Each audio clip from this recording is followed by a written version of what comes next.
Šiandien įvyko Alytaus rajono savivaldybės tarybos posėdis, tik šį kartą viskas buvo kiek neįprasta. Tarybos nariai rinkosi ne savivaldybėje esančioje tarybos posėdžių salėje, o valstybinėje įstaigoje Alytaus miškų urėdijoje.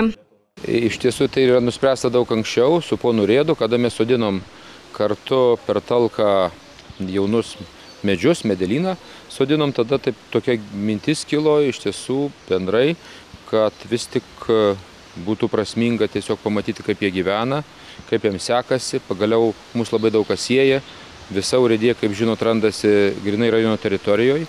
Ir mes turim bendrų projektų, kaip ir tas miško sodinimas, kaip ir problemos su miško apsauga, tiesiog su žvėreliais.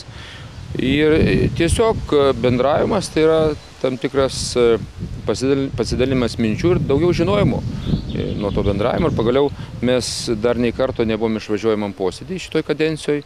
Tai manau ir tarybos nariam bus naudinga iš tiesų pamatyti, kaip gyvena urėdija, kokie lūkesčiai, kokie rūpesčiai.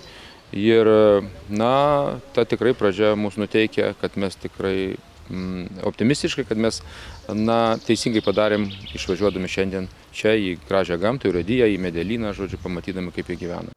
Pirmasis klausimas pradedant tarybos posėdį buvo dėl miškų urėdijos veiklos pristatymo. Tarybos nariams teikdamas informaciją, kokie darbai atliekami Alytaus miškų urėdijos miškuose, urėdas palietė ir miško gaisrų stebėjimo sistemos temą. Į svaičiojimus, jog neracionaliai naudojamos europinės ir urėdijų lėšos, kurias būtų galima skirti kitiems projektams, atrėžė, jog šios sistemos yra modernios ir daug geriau pakeičia bokštuose budėjusius darbuotojus.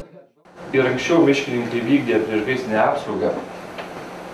Kiekvienoje urėdijoje priklausomai nuo gaisrų kilti pavojaus, nuo miškų gaisringumo buvo įrengtos stacionarios stebėjimo bokštai. Į tuos bokštus reikėdavo kiekvieną dieną įlipti žmogui. Vidutinis bokšto aukštis siekia apie 45 metrus, tai įsivaizduoti, kiekvienas žmogus ten gali įlipti ir dirbti po 12, po 8 valandas karštyje, uždaroj patalpoj. Vėliau labai brangiai kainuoja bokštų išlaikymas, jų techninė priežiūra. Bokštai yra statyti maždaug prieš 50-60 metų. Pasibaigia jų eksploatacijos terminai. Alytaus miškų urėdijos teritorijoje šiuo metu yra sumontuotos 2 gaisrų stebėjimo kameros, kurios apima 80% visos teritorijos. Meras šią naują sistemą vertina teigiamai.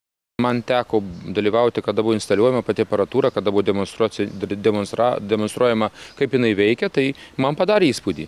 Pigu ar brangu, čia iš tiesų aš nesu specialistas, bet kad žmonės iš tiesų moderniom sąlygom dirba, kad nereikia kažkur tai karštai, ankštai bokšteliuose sėdėti, senuose, pastatytuose prieš 50 metų, iš tiesų, kad tai yra modernu. Pagaliau gaisrai mums irgi labai rūpi, miškų gaisrai, tai randasi rajone, mes turim irgi gaisrinę, kaip komanda ir ne vieną automobilį ir įsigijom nemažai aparatūros, tai tas bendravimas, bendrystė ir šitam segmente tiesiog būtų naudingas. Tai dėl to ta aparatūra tikrai mane sužavėjo. Po išvažiuojamo tarybos posėdžio visi tarybos nariai buvo pakviesti apžiūrėti greta miškų urėdijos esantį medelyną.